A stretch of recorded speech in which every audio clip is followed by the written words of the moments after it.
sure there's a million people talking about this right now, so I guess I'll throw in my 2 cents. Yeah. I mean, I'll talk about it from a buyer enablement perspective. AI can help a lot with what I would call the talent gap. So if you have a buying group that has 10 people in it, what percentage of your sales team knows how to personalize the value proposition to each stakeholder in the buying group? Very low. Yeah. I was going to say single percentage. 7.7%. Wow. Yeah. So 1 out of 10 basically is good at doing that. So there's this huge talent gap that you have 1 out of 10, and these guys are the phenomenal salespeople because they already know how to do it. And they might know how to do it intuitively, they might have just figured it out, but 9 out of 10 don't know how to do it. So there's this huge talent gap because you can't just do well in sales and not know how to do that, at least in B2B sales. So there are different ways to address this. One way is a lot of training, right? Scenarios, blah, blah, blah. Another thing that can help a lot is technology that is like Consensus's product experience platform, where you have product education experiences like product simulations and product demo videos and things like that, because those things are canned and they can automatically personalize to the different stakeholders, right? And that technology can do it. But another thing that can help is AI can consume the hive mind knowledge of your whole sales team and then create recommendations for the salesperson as they go through it, right? So another thing that's going to happen, because it's already happening, is bots that try to guide the buyer themselves. Or you do it in tandem, like you have a bot that's sort of your co-pilot bot for the buyer along with you as the buying coach, right? And it consumes the knowledge of your whole sales organization and then tries to understand what the buyer's doing and give that guidance as you go. At some point, will B2B sales be without humans? I don't know. It's possible, at least for some situations. I do think it's possible. All right, guys, welcome back to a brand new episode of the All Innovation, the AI podcast. Dante McClain and Keenan Hart here as your co-hosts, and we are joined by Garrin Hess, who is the founder of Consensus. Now, this individual is going to share so much knowledge with us today. He is a self-described serial software tech entrepreneur. A tech founder, an author, a keynote speaker, a buyer enablement guru, a music producer, a father of 3, a private pilot, and has been known for having the most lethal backhand on the tennis court in the state of Utah as well. Garrin, welcome to the show, man. Thanks, Keenan. I really appreciate being here. And that was a funny mention of my tennis, because the guy that I normally play tennis with would definitely not share your opinion of my backhand. Well, when you beat him into the ground, man, and keep making him chase all across the court, I'm sure he's not going to be a huge fan of yours either. Garrin, as we kind of take this thing off, I'd love to talk a little bit about your background first. Like, how did we arrive here at buyer enablement, getting into the SaaS space, getting into, diving into understanding B2B products and sales cycles, because they can get very complex? Yeah, it's an interesting journey I've had. Out of college, I started working for enterprise software companies, and I was in a couple of different positions in training, product training, and kind of sales engineering, even though they didn't call it that back then, getting on sales calls and talking about product. And after about 10 years of that, I jumped out and started my own company, my first technology company. And during that time, and it was a really wonderful, challenging, difficult experience, but there was a point where we had a lot of leads coming in and not enough people to handle all these leads, and everybody wanted a demo. And I was like, how do we handle all this? And I got on the call once with or helped my sales team, and I got on the call with 6 different customers in one day, or prospects, doing demos, 6 of them back to back. And at the end of that day, I was so worn out and burnt out, and I was like, I just did the same thing over and over for 6 hours in a row And all I did was change it a little bit based on what their unique interests were. There's got to be some way to automate this, you know?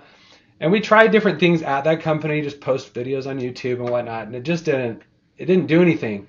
So long and short is when I wanted to start a new company, it was just kind of in the back of my mind, like, this is a problem that needs solving. I didn't know how big it was at the time, and I certainly wasn't thinking about buyer enablement. I was just thinking about this demo bottleneck issue. And you know, and just briefly, the story of we got out of beta. We had a few, like 5, 6 customers paying us a couple $100 a month. That was our early validation. January of 2014. It's a Monday morning, first day out of beta, first sort of official market launch. And I'm the CEO, SDR, AE, you know, everything. There's 3 of us in the company. And so I'm calling people and just cold calling potential customers. And I get this company on a call, and they said, yeah, we got this demo problem. I said, can we talk on Wednesday? They said, sure. I said, in the meantime, can you watch this demo? And I wasn't sure what they would do. And they're like, sure, send us a link. I said, great. So I sent them the link. And what happened next blew my mind. He watched it, and then he shared it with somebody else, and they watched it, and then they shared it with a couple other people. Within 24 hours, 12 people at that company watched the demo. And they all got a different experience because of how they answered the question that personalized it to them. So on Wednesday, I get on the call, and I had all this data, and what blew my mind was all 12 of them got on the call. And I'm sitting there thinking, we've got 12 people, 12 stakeholders. They've all watched the demo. I have no idea what to do. And I also thought, this might be the first time this has ever happened in the history of B2B sales, where you get all the stakeholders together on the first sales call in the world. Like, maybe that's not true, but that was the thought that crossed my mind. And I didn't know what to do. And I said, you guys all watched the demo. What do you guys want to do? And there's this long pause, and the CEO goes, how about we talk about pricing? Because he was on the call. I was like, okay. And then what was kind of funny is, because they were all there and they had all engaged in the demo, I just intuited that there was a really strong buying signal. So I tripled the price because we weren't sure what the pricing should be at that point. And I sent them a quote, and they bought within just a couple days. And I was just blown away. I'm like, that should have taken 3 to 4 months to sell that. And instead it took like 4 to 5 days. And that was the first time that I started thinking, maybe this isn't about demoing, and it's more about all these people who have to get together and how you reach them faster. How do you engage them earlier and help them get aligned, right? And that's what started the journey. And then over time, it was just a lot of research and things and just experimentation that led to where we're at. I'm really interested when you've got 12 people who show up in the meeting room, right? And then you say, where should we start? CEO says pricing. After you guys kind of get that first huge win and like cutting down that huge sales cycle, right? Or that perceived long sales cycle, what is the type of conversation you have with the team about like, hey, I think we've been doing this wrong the entire time? Was it an anomaly, or were you guys thinking about how you could duplicate that process too? We were definitely thinking about how to duplicate it, but it was still an anomaly. Like, getting 12 people on the first call is still rare. But what's not rare is getting 2 or 3 people on the first call when you're doing it the way we do it now, right? And to even get that many people engaged early on is quite amazing. But yeah, I did go back to the team, and I actually that night I went and talked. I called an entrepreneurship buddy of mine, like a fellow founder. And I said, hey, his name's Josh. I said, Josh, I don't know what to do. And he goes, what do you mean? I told him that experience. And I said, I just don't know if it's about the demo and our product, or is it like, what's the value of our solution? Is it about demos, or is it about all these people? And I didn't know how to talk about it. So I talked to the team. We still didn't know how to talk about it. We started kind of putting it to our materials, but you know, we were still just focused on the demo problem for a long time. But through that experimentation and research over time, we just started discovering, and I started formulating this method for anticipating what the buyers are going to need and getting it to them before they know they need it, and also what stakeholders get involved when, and trying to get them involved as early as possible. And as I experimented with that and did research and tried to implement different pieces of it, yeah, the sales cycle started shortening, and the close rate changed. So my personal close rate went from 38 to 72% when I finally put it all together. When I had the book done, and I'm like, I'm going to prove this, prove this book content in my own sales and see what happens. And that just kind of blew my mind as well, that because I felt like I had a pretty good close rate anyway. But yeah, it's interesting how you put all the pieces together and it has a massive impact not only on the sales cycle, but on the close rate. I mean, aren't we talking about something here which makes a lot of sense, which is we need to be the guides through the sales process rather than sitting back and saying, hey, where do you guys want to take this entire experience? Absolutely. I often call it exerting leadership because as the salesperson, we too often just, what do you want to do, Mr. Prospect? Or, you tell me what the next step is because we want to be deferential. We think it's good customer service. It's really bad form. It's not effective and it doesn't build trust, even though you think it's going to build trust. What it tells the buyer, even subconsciously, is they aren't sure what to do. The problem is the buyer has no idea what to do. They will tell you something. They'll tell you something. But they don't know what the best next step is because they've never done it before. As a salesperson and the collective sort of hive mind of your sales organization, you've done it with maybe hundreds or thousands of customers over the course of years. So you know way better than the buyer what that process is and what the next step should be and the big pothole they're going to hit just around the corner, right? And so, yeah, this concept of a guide, I often liken it to the idea of a guide through the Amazon. Like I read this book years ago about Teddy Roosevelt called The River of Doubt. After he was a president, like in his 50s or something, he went down and dug out a canoe and like charted an uncharted river through the northern part of the Amazon.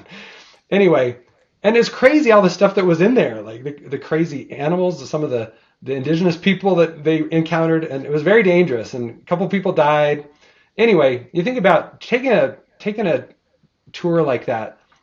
Would you want your guide to stand in front of you and say, "Hey, what do you think? What do you think the best next step is here, Garrin?" You want them to know, and that's the thing. It's in a B2B purchase, it's a highly risky endeavor for them, and that's the thing that we often don't think about as salespeople. They have put their name and reputation on the line in their company, and if it goes well, it's a big boost for them. They could change their career, but it could go the opposite way, and often it does. If they pick the wrong vendor, if the product or solution doesn't work out well, if the ROI doesn't work out well, so it's highly risky, even just attempting a big change in an organization. And so that's why I liken it to some sort of dangerous activity. So yeah, being the guide, and I call it the coach. I'll throw out another analogy. You can't make, in basketball, if you're the coach, you can't score. Just like in sales, you can't sign that contract. But you're like the coach, your champion's like your point guard, and everybody else is the basketball team, all those other stakeholders, and they got to make the plays, but you got to try to make them make the right plays.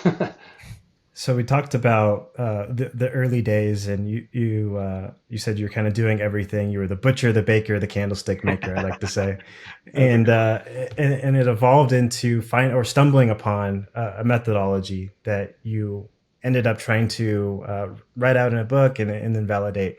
Can you take us through what it looked like trying to prove your thesis? Like what were the processes or ways that you kind of tinkered with this thing to stumble upon ultimately what became the finished product? It's so interesting. It's a long story, so I'll try to condense it. But I had all of these, that example story I gave you at the beginning, and then of course I kept trying to do. It became a best practice to send a demo before the first call. Well, we discovered through the research, our own research, that when we had a big SDR team, we had a team of maybe 20 SDRs when we did this research, and if somebody watches a demo, prospect watches a demo before the first call, they're 34% more likely to become a qualified opportunity, just they watch it. But if they share it with at least one other stakeholder before that first call, they're 81% more likely to become a qualified opportunity. So we started playing it with our own product and the processes ourselves, and we were discovering how it was affecting the likelihood to close, the sales cycle. And I'll just take a tour off of this. So one of the to talk about a data point related to the likelihood to close. One of the early pieces of research that came out from CEB, which was a research firm that got acquired by Gartner, was about buyers and stakeholders and the likelihood to close the number that came on. So if you have one person, let's say you have a good product and you've got one person that gets to make the decision, you've got a good product for their problem, what's the likelihood to close? 81% is likelihood to close, or 80%. Anyway, it's 80 or 81. In any case, you get one other person and it drops to 50% or 31%. It drops 50 percentage points, the likelihood to close, because it's just that much more complicated. You get 6+ people and it drops even further, right? To, if I remember the research right, like 22% or something. And so imagine now the buying group has swelled to over 11 on average in the last. That research came out in 2013. There's research now that shows the buying groups on average in B2B are 11+. So it's basically doubled. Like the likelihood to close is practically nil unless you really know how to identify, engage, and coach your champion, like those stakeholders, and coach your champion through the selling process, because they're going to go sell for you. So anyway, all that to say, kind of come back to your question of how did you validate this yourself? We started seeing some research from other places that we just come across, right? And we started just tracking some of this on our own. And then, I had the idea for a book, I don't know, in 2016, 2017. So then I just started actively doing research on buyer behaviors, buyer intentions, buyer expectations. And I started realizing we were in the middle of this huge shift of what was happening with buyer expectations and their behaviors. And one of the things we like to say now is the buyers have become very antisocial. Now, I don't think buyers were ever more social than they are now. It's just they didn't have any other options. Like when you go into a furniture store, do you really want the guy following you around? No, you don't. Well, that's true whether you're buying software or whatever too. You just don't have very many other options in a B2B. But the antisocial buyer wants to buy as much as they can on their own and only get help when they need it, right? And so these were expectations that were changing, and also the speed, the ease. And this was all impacted because Apple made it easier to buy music. Amazon changed the world by making it easier to buy retail. Tesla, you can buy a car by just clicking online and it'll show up later. I mean, it's just totally different. But these companies that were paving the way in the retail side started to change the expectation of the buyers when they get onto the B2B side. And so they want digital first. They want to drive it as far as they can on their own, and they want access to all of the things that they need as early as they can get them. The thing that hasn't changed is how challenging it is to get a big group together to make a decision effectively, right? That's still a big problem. So that's really where the question comes in of both process and technology. How do you combine those to help that champion make that easier? So it was just a combination, I guess, of experimentation, research, and then when I finally decided I'm going to write a book, it was, got hardcore about getting the research, and then I dove back into sales, even though we had our own sales team. I dove back into sales and took my own bag and number, and I did sales partly because I wanted to just help the company understand at that point we had we had done a pivot to the sales engineering market. But also because I wanted to validate these buyer enablement principles, and that's where I got some of these data points on my own close rates. I have a tactful question here. So if somebody is listening to the podcast today and they're like, okay, I do sales enablement, I send out information ahead of time to my prospects, but I can never get them to actually consume the information that I send.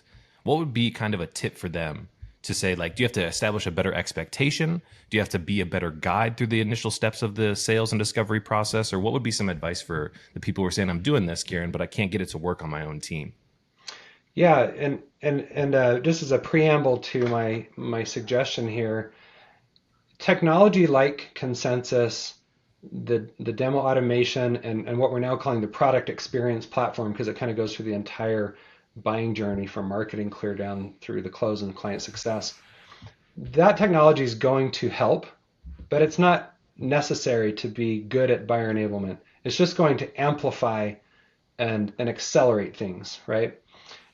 So back to this question, Whether you send out something like an automated demo that is a link that does all the stuff that it does with consensus, or whether you're sending out a PDF of maybe a case study or something like that, how do you get them to engage with it? I mean, there's no magic answer, but the thing that I've found most effective with champions is you need to explain the problems they're going to run into, because people are motivated out of self-interest. And if you say, hey, you know what, you're going to run into these problems at this stage, and I'm sending you this ahead of time so that when you have that challenge, you are well equipped to deal with it. And the more you can emphasize the problem, I mean, people take action because of pain and opportunity, but pain is a big motivator. And so the more you can describe the potential challenges and how you can avoid them, that seems to be one of the things that can help a lot. The other thing I've noticed is a simple, and this is just kind of a simple tactic, but it's asking around a specific deadline. So in our case, we often ask them, could you please watch this demo before the next call? So we call it selling in the gaps, right? If you think about the amount of time a buyer has between the time you get to talk to them on calls, it's a lot. In fact, what percentage of time are they talking to vendors versus all the other buying activity time? It's only 17%. And then if they're talking to 3 vendors, you might get like 5% of their total buying activity time. So there's all this time in between your calls that we think of as sort of the gap. What are you doing to sell in that gap, or help them in the gap, or help them sell to other people in the gap? Anyway, so we send a link and say, hey, would you watch this before our next call? Well, a lot of times they don't. Again, you can try to explain why it's important to watch it or why it's important, but a lot of times they don't. But if you get their commitment on the call, that's really helpful. And that's one of the things with my coaching is I mean, not by my coaching, but my advice to being a buyer coach, which is how I think we should think of ourselves, not salespeople, but buyer coaches. You say, hey, before the next call, I'm going to send you this. Here's why you should look at it. The problem, this collateral is the solution, and here's the benefit you're going to get from it. Like, you got to sell the value of every piece of collateral in a sense, right?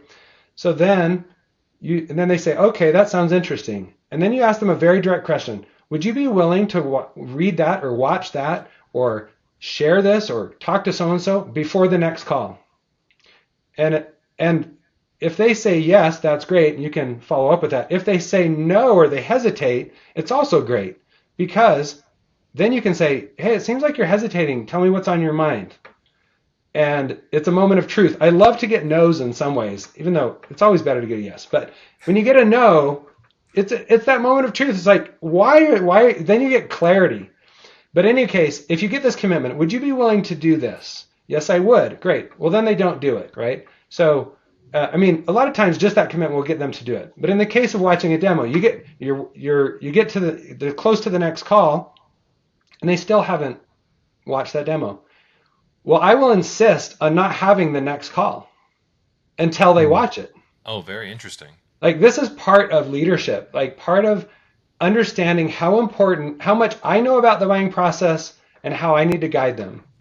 So what will happen is if I see that they haven't watched it, I will send them a reminder. And like, our software does some of that automatically, but like half an hour before the call, if they haven't watched it, if I have a text, I'm sending them, hey, can you watch this before? If I'll send them an email, hey, could you please just watch this before? It's only 10 minutes. Can you watch this before the call? And here's a reminder. That little reminder often gets them to do it. But what happens is, quite often I will say, would you please, do this before the call, like we talked about. Here's the why. And by the way, if you're not able to, I think we maybe should reschedule the call, which sounds super risky. But what does that tell the buyer? It tells how this process goes. Yeah, it increases their trust that you know what is best, right? And it's a weird thing because it feels like, oh my gosh, I'm being bossy or I'm pushing them around. But the thing is, the buyer wants to be led. They want someone who's confident, and it builds trust. You don't have to do it in a bossy way. And it's funny, it's hard to get salespeople to do that. Like, it is so counterintuitive.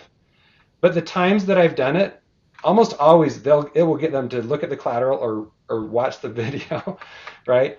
But when they don't, and I reschedule, they for sure watch it before the next one. So I don't know. That's a lot to say on that little tactical approach, but that really just goes to your confidence about how important it is that they engage with that collateral for the purpose of accomplishing the next task that they need to do that is most important as the next step. What about an anchor towards status? So since we had our discovery call, I actually started taking some of your guidance after, starting to read your book and everything like that. Yeah. And one thing that I did with the prospect as we're filming this in February of 25 was I said, our best partners and our most successful partners take this step next. Yes. And so one thing I did with you, because you suggested, being a guide in this process, and I talked to the team about it, I was like, our best partners get IT involved at our next meeting so we can make sure that this is secure, all compliance is taken care of. I sent the sales enablement ahead of time, and guess what happened in the meeting? I hopped on with the IT director, and he was like, everything's here. We basically can walk away from this. There you go. All right, sounds great. And I was like, dude, Garrin is a monster. And so this is like, it's tactful because it actually does work because you are the guide and you lead people through this process. It does work. And it feels like magic when it works, but it's just, and what you did was exactly right. It's just saying in a sales call, you just say, hey, for a customer like you in this vertical, in this segment, that's buying this product line, I just have to tell you what other customers have found most effective is this. What I've seen, or they often run into this problem at this stage, but what we've found to be most effective is this. So yeah, absolutely. Those kinds of, it kind of reminds me now that you mention it of, when you're buying something in retail and we'll say like 45 people just bought this 2 seconds ago, Yeah. right? It's kind of that, like you said, the social pressure of like, maybe I'm the dumb one if I don't do this, or what does everybody else know that, yeah, and you as the buying coach being able to say that. So that's really cool to hear that worked. I love it. I love hearing success stories. Absolutely. Garrin, for all the new SaaS founders that may be listening, what are some principles if they're like, hey, this sounds amazing, how do I take hold of this? What are some principles you would impart into someone selling maybe a complex B2B solution?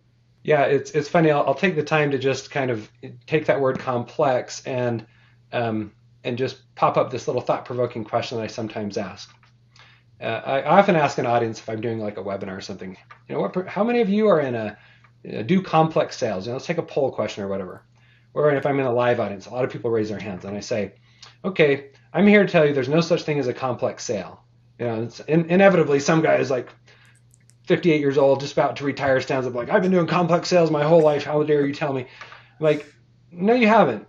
All you've ever dealt with are complex purchases. And of course he's like, oh yeah, whatever, you're just full of it. But because it's really just a moment where I'm trying to help shift their brain, right? It's like, yeah, it's the same process, but if you think of it as a complex sale, you're thinking about, what do I have to do to get the sale? If you think of it as a complex purchase, then you're like, oh, this is so complicated for them. What do they have to do to get the purchase done? And as soon as you make that shift and all of your effort goes into making that easier, it is, right, it's just a game changer.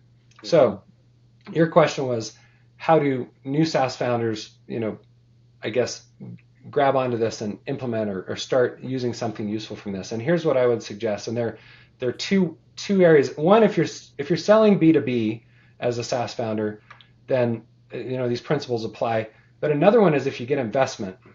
When you go sell part of your company to get investors, you're in a complex sales or complex purchase situation, right? And I didn't realize this clearly early on with Consensus. And I raised over $150 million of capital for Consensus.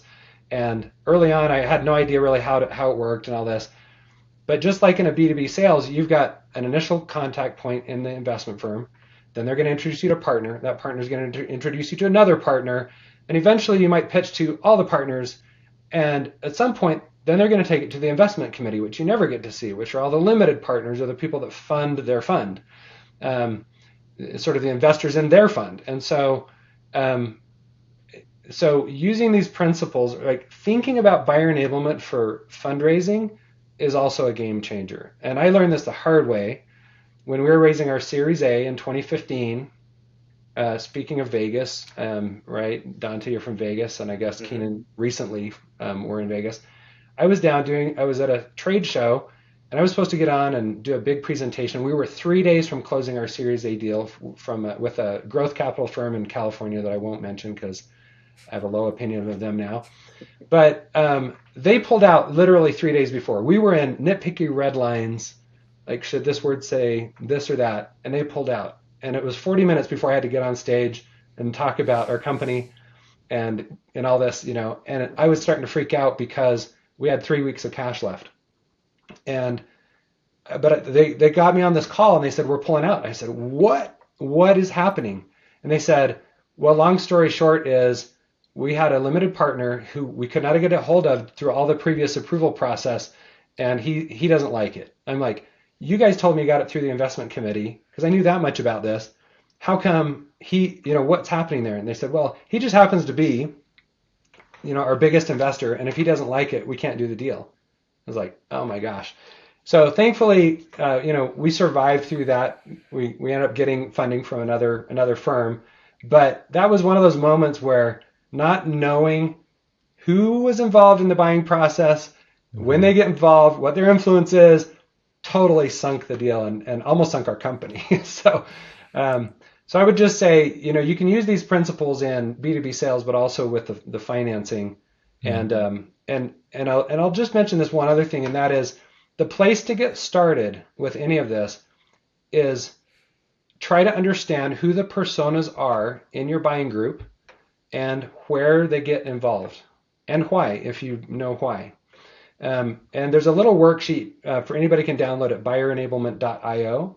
There's just downloads that kind of come with the book, but you don't have to have the book. And they have some template examples of these kinds of things that you do to get started. So hopefully that's helpful.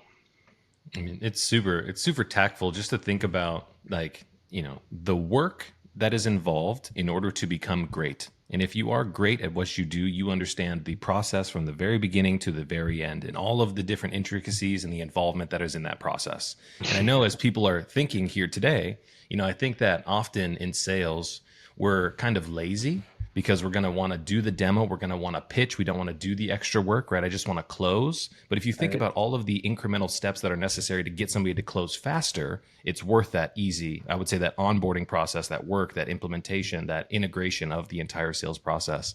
And so, Garrin, this has been super helpful, man. I do want to take a couple seconds to really double click on the concept of ROI. Because often, right, when we think about a champion, you're saying, hey, we can save you money, we can make you more money. That's a financial ROI. But I want to double click on the emotional ROI element. Mm-hmm. Let's kind of talk more about that and why that's so important for a champion within an organization. It's an interesting concept, this idea of emotional ROI, because most of the time, like you said, we think about everybody wants a financial ROI. But one of the main reasons people don't buy is because, for example, they just don't have the energy to implement it. It doesn't mean that they don't have the problem. It doesn't mean they can't get agreement. It doesn't mean that your solution can't solve the problem. It just means they don't have the energy to implement it, right? And that's an emotional issue. And that's just one example of reasons that champions or buying teams will say no, or they'll delay to the point that it becomes completely ineffective. So emotional ROI, there's an equation going on subconsciously in every buyer's mind. Sometimes consciously, if they're more experienced, they might do some of it consciously, but mostly it's subconscious. And it is the effort emotionally that I'm putting into it, the emotional expenditure that it's going to take from me, going to be greater than is that going to be less than the emotional benefit I get out of it? Like if I bring in your solution and I implement it, it might change my career. Like at Consensus, some of our customers have become global SVPs of buyer enablement, like new titles. It's just fascinating. So it could be a positive thing, like big, but they had to sacrifice a lot. They had to put a lot of emotional investment into it. It could be taxing on your family, right? You got family back home, maybe you got little kids and or whatever it is. And you're just thinking, I don't think I can, if it's going to take me all this extra time to implement this or to go and play all the politics I need to play to get this to work and whatever, it's just not worth it right now, right? And so these are things that literally impact deals, but we don't really consciously think of very often. And the way you deal with them is the same way you deal with any potential objection. You call it out early and you explain, you educate. So for example, and so because the more clarity you get, the less fearful things are. And fear is the reason people don't buy, fear of one thing or another. And so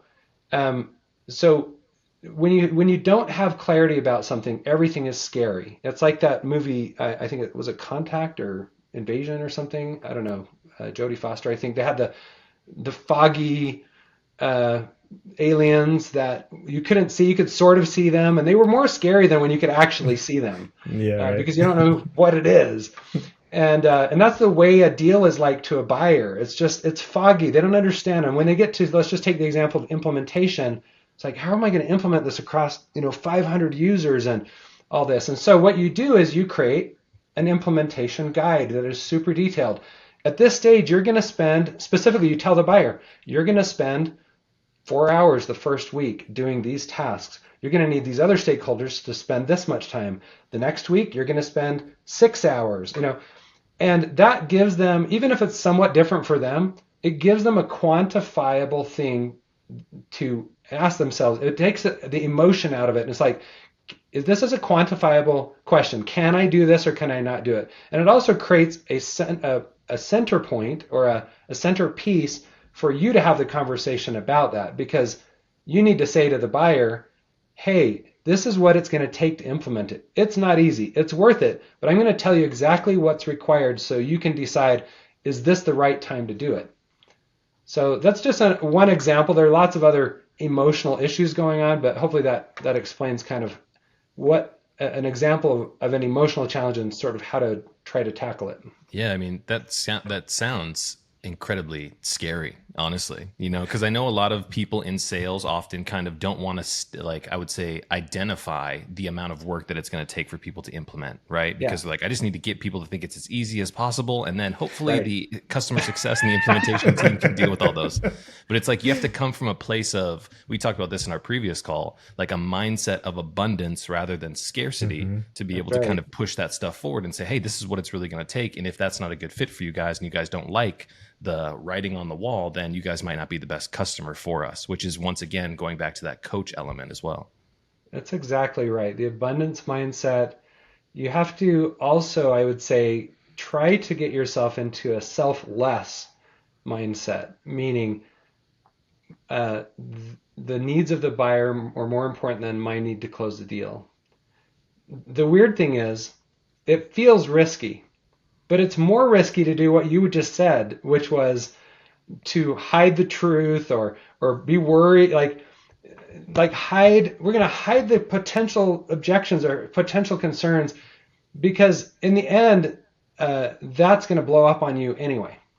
Even if it doesn't blow up on you on the sale, it'll happen after the sale. Like if in the case of implementation, if you didn't bring that up, then the implementation is not going to go well. You just brought the company bad revenue. All kinds of repercussions happen from that. What happens if you bring it up, even though it feels risky, and it feels like, oh, I'm risking myself. It's fear. It's fear. What happens in that scenario is you build trust with the buyer, and it quantifies in a way that you can actually tackle it. And so it does feel risky, but the real risk is in not doing these things. But it does. Like the feeling is scary until you do it a few times and you realize, no, this works. And then it's not scary. Garrin, I'd love to switch gears a little bit and talk about AI. It's a hot topic on everyone's mind. And as we were talking, I was thinking that, buyer behavior is such a slow moving beast because it's attached to culture and what culture has been exposed to. But with this new emphasis on AI, I'm sure it's going to quickly start transforming and bleed into sales and how people view sales cycles as well. I'm curious your take on how AI is transforming B2B sales or could transform B2B sales. I'm sure there's a million people talking about this right now, so I guess I'll throw in my 2 cents. Yeah. I mean, I'll talk about it from a buyer enablement perspective. You know, AI can help a lot with what I would call the talent gap. So if you have a buying group that has 10 people in it, what percentage of your sales team knows how to personalize the value proposition to each stakeholder in the buying group? Any guesses? Oh, very low. Yeah. I was going to say single percentage. 7.7%. Wow. Yeah. So 1 out of 10 basically is good at doing that. So there's this huge talent gap that you have 1 out of 10, and these guys are the phenomenal salespeople because they already know how to do it. And they might know how to do it intuitively. They might have just figured it out. But 9 out of 10 don't know how to do it. So there's this huge talent gap because you can't just do well in sales and not know how to do that, at least in B2B sales. So there are different ways to address this. One way is a lot of training, right? Scenarios, blah, blah, blah. Another thing that can help a lot is technology that is like Consensus's product experience platform, where you have product education experiences like product simulations and product demo videos and things like that, because those things are canned and they can automatically personalize to the different stakeholders, right? And that technology can do it. But another thing that can help is AI can consume the hive mind knowledge of your whole sales team, and then create recommendations for the salesperson as they go through it, right? So another thing that's going to happen, because it's already happening, is bots that try to guide the buyer themselves. Or you do it in tandem, like you have a bot that's sort of your co-pilot bot for the buyer along with you as the buying coach, right? And it consumes the knowledge of your whole sales organization and then tries to understand what the buyer's doing and give that guidance as you go. At some point, will B2B sales be without humans? I don't know. It's possible, at least for some situations. I do think it's possible. Well, I mean, Garrin, I want to go back to your earlier point, right? I mean, you used the example of Tesla, right? I grew up in Detroit as a young, from 7 to 18 years old. And I grew up in the dealership culture. And it was always, you need to go to the dealership, you need to sit down with the salesperson, you need to talk to the finance manager, and you need to go through that process. And then in 2017, I saw Dante buy his first Tesla by literally clicking a couple buttons, making a deposit, and then it was ready at the dealership. And I was like, hold on, the entire world has changed. So maybe we just don't know what's possible yet. Exactly. I totally agree. I mean, AI is just in its infancy, and the fact that it can do all that it can do already, like you see how much the internet has changed since it sort of came on the scene in 1994. Like the quantum leap between what it did back then and what it did, the first couple of years and what it does now is like incomprehensible. AI is going to be the same, most likely. So it is impossible to know how it's going to be. But I do think there's just an enormous opportunity for AI to help facilitate the selling effort and the buying effort, and it'll happen in a lot of different ways. I mean, Consensus just released a buyer enablement bot called Clarity, and we'll see how that evolves over time. But we're already trying to experiment with AI to help the buying process and help the sales. Kind of bridge that gap between the buyers and the selling team. So, man, I have a question about media, because earlier, in our previous discussion, you had mentioned that one of the early stages of you kind of going down this path was, posting things to YouTube, right? And it just didn't get the job done. So there's a huge trend right now that we see. It's called founder-led marketing. And a lot of founders who might be in that 58 plus demographic, right, that we talked Yeah. about a little earlier, have a lot of trouble in producing content. What would be a word of advice that you would have to the need to produce content? Because one thing that you also say in your book is 60 to 70% of the buying process is already done by your buyer ahead of Yeah. talking to sales. So are you Yeah. thinking that social media, these other media channels, are ways for people to be able to engage with your brand, your product, your persona, to be able to kind of accelerate that process? Yeah, in terms of content creation, I mean, there's so many new ways to do that. I mean, AI is one of them. I don't know how effective it is. I mean, you see some good stuff, but most of it's not that great. Um, but the thing I'll say about content is, in my experience, if you're the founder, you need to work at creating it. Like, don't sub it out. You can sub out, I'll call premium content you've got to create. You're the one who really deeply understands the problem. You're the one who knows how to talk about it. So you've got to create it. The secondary and third tiers of content that may be for blogs and different things, you can sub out to people and whatnot. But that premium content, I'll give you an example. In Consensus, one of the things that I produced as thought leadership content was something called the 6 demo types. We're selling into sales engineers, and the sale at the time was our primary market. It's still our primary. We're starting to expand into the whole revenue go-to-market chain. But sales engineers would do all of these demos, demo after demo to different stakeholders, different phase of the buying process. But they didn't have a way to talk about what types of demos should go where and for what reason. Like, there was no structure. Each sales engineer had to figure it out on their own. And so I created this thought leadership piece that basically said, the buyer needs this at this stage, so you need to give this type of demo.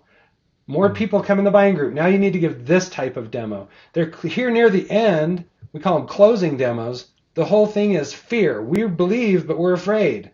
You know, what kind of demos do you need to do then? Well, it's got to be like about integrations and implementation and all those kind of closing things to get them over that final fear. So that's just an example of one type of content that I created that made a big difference with our customers.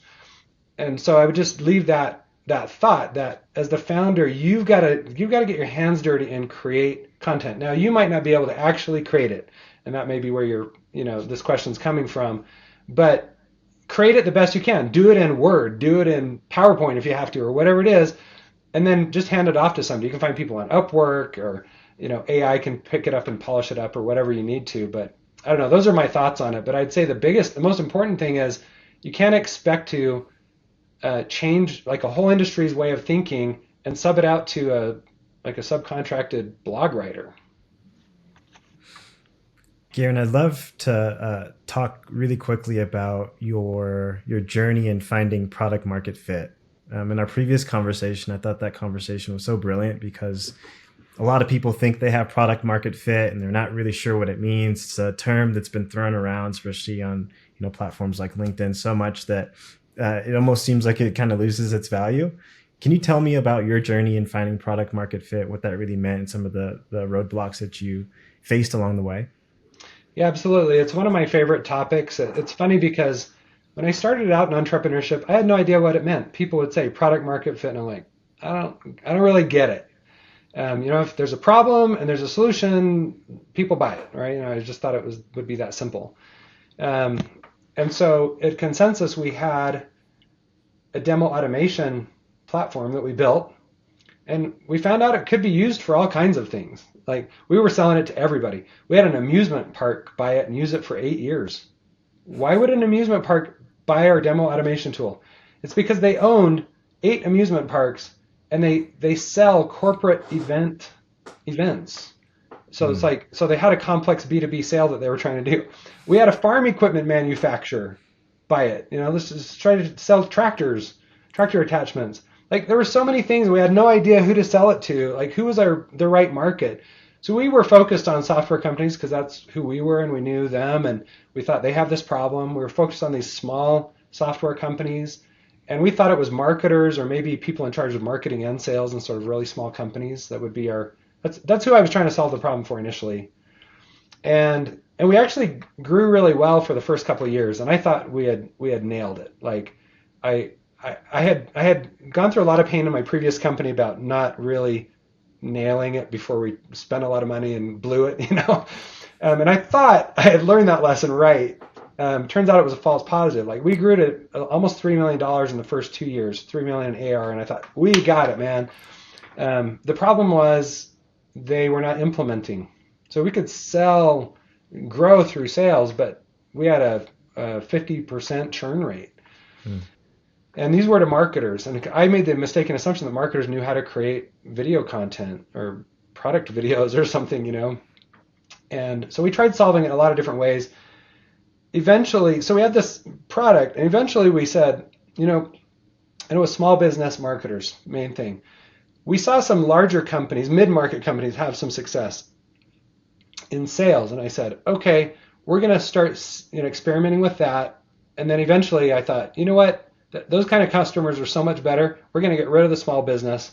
We actually held a little funeral for small business because all of our customers were small business. And I wanted to make it very clear to the team. So we had a mock funeral in the boardroom, goodbye to small business. We all said our words and buried it. And we didn't tell the customers this, of course. But we had to make the shift. And so we said, we're going to go up market. We're going to sell these bigger companies, and we're going to try to sell to sales.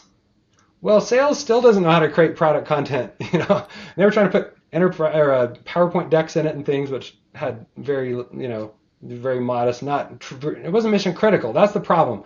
Until your product meets a market where your product is mission critical, you're not going to get product market fit. And there are a lot of other factors, but you have to have that. And so then it was, okay, maybe it's even bigger companies, because we had a couple of successes with a bigger company, but it was still sales, and they would struggle to implement, right? We closed a $150,000 ARR deal, which at the time was amazing, with a large enterprise software company and a sales team. Same thing, they just didn't implement. We're like, oh, we're pulling our hair out. And you get a few successes. We finally talked to, which was kind of crazy that it took us this long to get there, we finally started talking to sales engineers. We had one customer in the UK, sales engineering team, and they immediately behaved differently than all of our other customers. They implemented before the contract was signed. And that's partly because with large companies, the contract takes forever to get signed. But they got their demos built before the contract was signed. And I just started thinking, wow, that's different. And they started getting value from day one. So then I started looking at them and just observing them. And we still had just lots of marketing customers, and some sales customers. And I finally decided, after looking at these sales engineering teams and how successful they were with it, because we started getting 2 or 3, we proactively went out and got a couple more to observe them. And I thought, we need a company, like our whole company needs to be full, our customer database needs to be full of customers like this. Instead, we've got these other customers. So I went to my team and I said, I've done this research. Here's what I think we ought to do. And they all said, no way, we can't just stop selling to our primary market. And I said, yeah, but by this point, we just were stagnating. So I said, we can either stagnate or we can try this. And we've been stagnating for 3 years, trying different things. And so we revamped our website, revamped our messaging. At the same time I was writing this book, the book, Selling is Hard, Buying is Harder. And it was really initially focused on sales. When I started thinking about pre-sales, I started thinking, okay, this is also going to be helpful for pre-sales. I started weaving content into the book. All that came out some of it came out in 2019, then the book came out in 2020.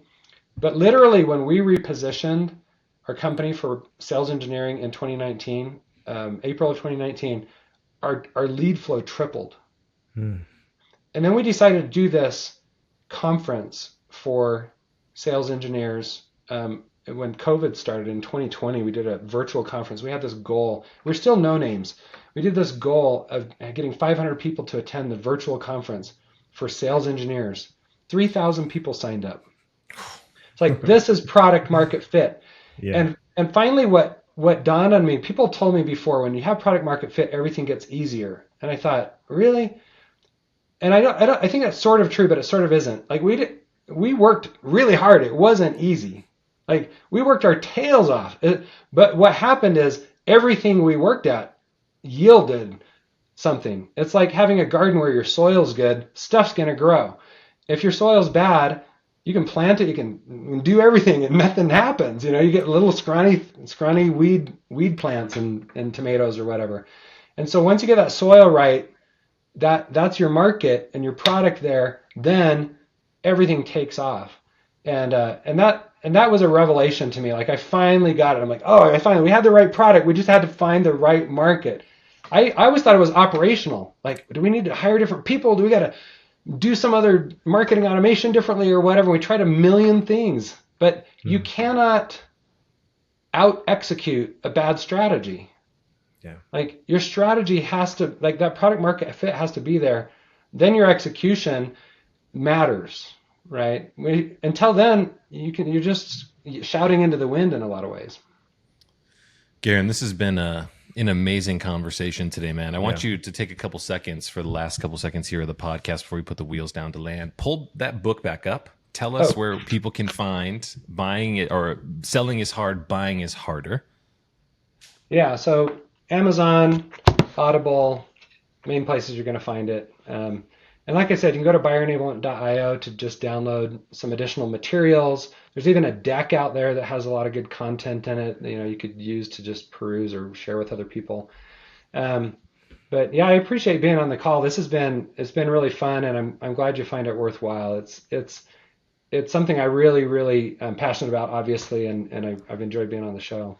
Well, I mean, my biggest piece of advice for everybody who's tuning in, watching, and listening today is actually go to Audible, go to Amazon, purchase the book, start implementing today the tactics that Garrin talks about in the book, because I talked about earlier in the conversation today, they do work, and it will make a substantial difference in your buying cycle and how you can guide your prospects through that process as well. So, Garrin, we have a tradition here on the podcast, which is our previous guest wants to ask you a blind question. All right. Oh. So the question is, in the world of automation and AI, how important is curiosity for the 2025, 2026 leaders of business today? How important is curiosity? Wow. Well, I think curiosity is always important. So, especially in the tech world, everything changes so fast. Like it's always been accelerating, and with AI, we're just in an explosion, pivotal moment.